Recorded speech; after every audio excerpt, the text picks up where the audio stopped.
새벽에 방송을 하면은 저를 걱정하시는 분들이 잠은 언제 자느냐고 건강에 조심하라고 하는데, 사실은 새벽에 이렇게 방송을 통해서 울분을 터뜨리는 게 저에게는 건강에 도움이 될 것이라고 생각을 합니다. 저는 1971년부터 기자 생활을 했으니까 벌써 49년째 하고 있는데, 한국 현대사의 중요한 사건을 취재하는 행운이 있었습니다. 그래서 이 거짓말을 하는 사람들을 제가 잘 가려냅니다.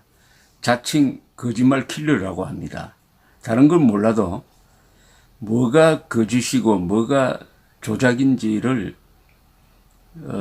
정확하게 판단하는 데는 제가 조금 전문성이 있습니다. 그래서 거짓말을 하는 걸 보면, 특히 권력자가 거짓말을 하는 걸 보면 화가 납니다. 화가 나니까 이런 방송을 하는데, 오늘도 마찬가지입니다.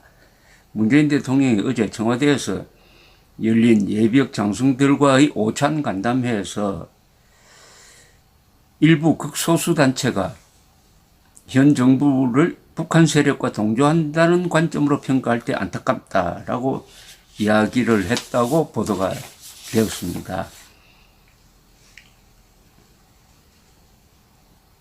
여기에 대해서 한 예비역 장성은 예비역 장성들이 우국 충정의 마음으로 현역과 국민의 가교 역할을 해 주시라는 게 대통령의 당부였다면서, 여기에는 국방비 지출 증가와 같은 현 정부의 국방력 증강 노력이 제대로 평가받지 못하는 아쉬운 속내도 담겨 있었다고 전달을 했네요. 문 대통령은 일각에서 제기되는 한미 동맹 우려에 대해서도 선을 그었습니다. 남북 관계가 좋아져도 한미 관계의 중요성은 여전히 중요하다고 김재창 장군 등이 이야기하니까, 문 대통령은 한미 동맹에 대한 내 생각은 확고하다 라고 이야기를 했다고 합니다. 최근 벌어진 몇 가지 일로 우리 군의 기강과 경계태세에 대해 국민들이 우려하고 있다면서, 군 특수권자로서 책임을 느끼며 국방장관과 합참의장을 중심으로 엄중하게 대응해 나가고 있다, 이렇게 이야기를 했는데, 일부 극소수 단체가 현 정부를 북한 세력과 동조한다는 관점으로 평가할 때 안타깝다. 일부 극소수 단체가 어느 단체인지는 모르겠는데, 여기서는 이 중앙일보는 작년에 조직된 대한민국 수호 예비역 장성단 모임, 예비역 장성 모임을 흔히 대수장이라고 하는데, 을 가리킨다고 했는데, 글쎄요. 그러면 극소수 단체만이 현 정권을 북한 세력과 동조한다는 관점으로 평가합니까? 여기에 대해서 제가 반박을 하겠습니다. 갤럽에서 여론조사를 하는 거 보면은 지금 문재인 대통령 잘한다 못한다가 항상 거의 같게 나옵니다.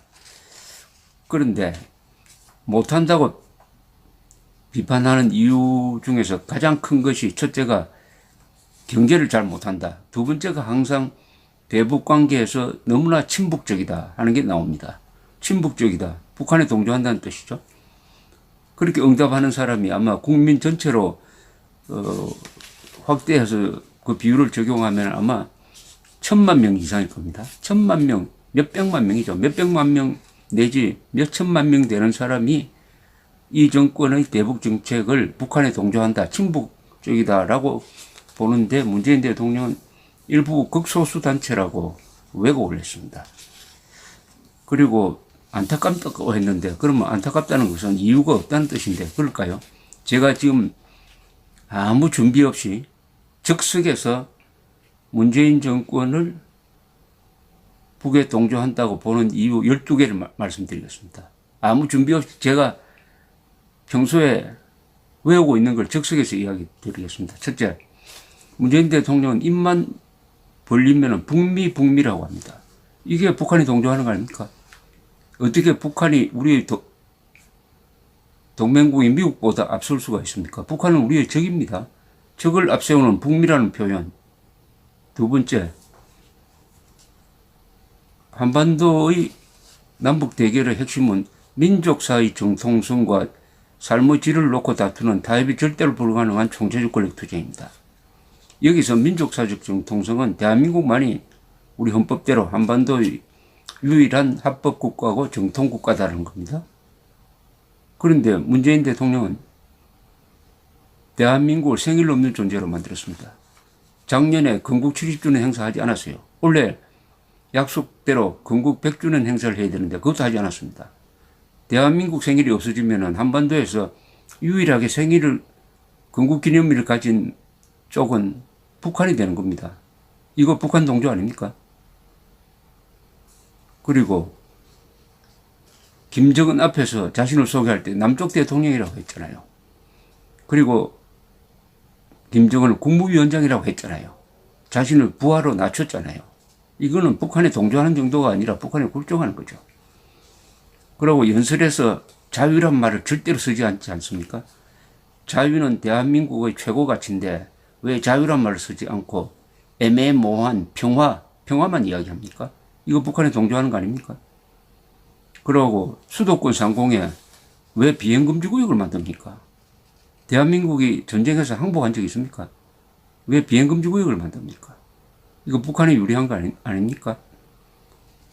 그리고 다섯 번째, 북한이 비핵화한다는 이야기를 한 적이 없는데 왜 비핵화한다고 했다고 국민들을 그리고 세계를 속이고 있습니까? 여섯 번째, 김정은을 친구로 보면서 왜 일본을 적으로 대하죠? 이러면은 대한민국 유지됩니까?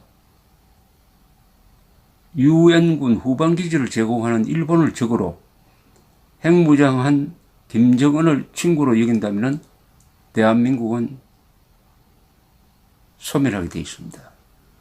이거는 북한에 동조한다는 말도 좋은 말이고 북한에 굴복하는 거죠. 일곱 번째, 그동안에 이른바 적폐 수사를 통해서 잡아넣은 사람들이 국정원장 4사람, 그리고 수많은 방공 자유 전선에서 활동했던 사람들 중심 아닙니까? 이거 김정은이 싫어하는 사람들을 골라서 마녀사냥한 거 아닐까요? 그 다음에 결정적인 거, 공산주의자 김원봉, 그리고 남침에 책임이 있는 김원봉을 우리 국군의 뿌리인 것처럼 오해하도록 설명한 이유가 뭐죠? 사실이 아니잖아요, 또. 마치 김원봉이한테 훈장을 줄 것처럼 지금 캠페인을 벌이고 있는데, 김원봉에게 훈장 준 다음에는 나중에는 김일성한테 훈장 줘가지고 김일성이가 민족 반역자가 아니고 민족의 챔피언인 것처럼 하려는 음모 아닙니까? 이거 북한에 동조하는 거 아닙니까? 그리고 4.27 선언이 민족 반역 집단인 김정은과 공조해가지고 자주통일을 하겠다고 약속했잖아요. 이거 북한의 통일 정책에 완전히 동조한 거 아닙니까? 우리의 통일 정책을 집어넣어야 될 것 아닙니까? 그것은 헌법 제4조 자유민주주의 기본질서에 입각한 평화적 통일을 추진한다. 이게 빠졌으니까 북한에 동조하는 게 맞죠. 그리고 이승만 박정희 지우개 하는 거. 이승만 박정희, 대한민국 오늘을 만든 이승만 박정희를 지우고 김일성, 김정일, 김정은의 민족 반역적 행위에 대해서는 비판을 하지 않는다. 이거 북한에 동조하는 거 아닙니까? 그리고 김정은이가 문재인 대통령을 거명하면서 그렇게 욕을 해도 김정은 정권이, 김정은의 부하들이 또는 김정은이가 직접 문 대통령을 빗대어서 오지랖 넓게 처신하지 말라고 모독을 해도 오히려 고맙다고 하는 거, 이거 북한에 동조하는 수준을 넘어서 북한에 굴종하는 거 아닙니까? 그렇다면 북한에 동조한다는 이야기는 아주 가벼운 이야기죠. 부드러운 이야기죠. 수석 대변인이란 이야기, 이건 북한에 동조 또는 굴종한다는 비판 아닙니까? 이것은 외국 기자가 그렇게 보고 있다는 거죠. 그리고 주변에 문재인 대통령이 뭐라고 했습니까? 작년에 김일성주의자 신영복을 사상가로 가장 존경한다고 그랬잖아요. 이것은 북한의 지도 이념에 동조하는 것 아닐까요? 아니면은 존경할 수가 있습니까? 그리고 주변에 김일성주의자들, 김일성주의 운동권들, 주사파가 많다고 비판을 해도 인사 조치하지 않지 않습니까? 또 그 옛날에 주사파를 했는데 지금은 전향했다는 해명도 하지 않으니까 북한에 동조한다고 보는 수밖에 없는 거죠. 지금 제가 꼽아보니까 한 12개가 됐습니다. 이것 말고도 지금 시간이 있으면은 한 100개 정도는 제가 사례를 들어서 설명할 수가 있습니다. 북과 동조한다는 논란 안타깝다고 불만을 표시하지 말고 북과 동조한다는 경고에 귀를 기울이고 북과 동조한다는 말은 아주 점잖게 한 표현이라는 것을 깨달았으면 합니다. 감사합니다.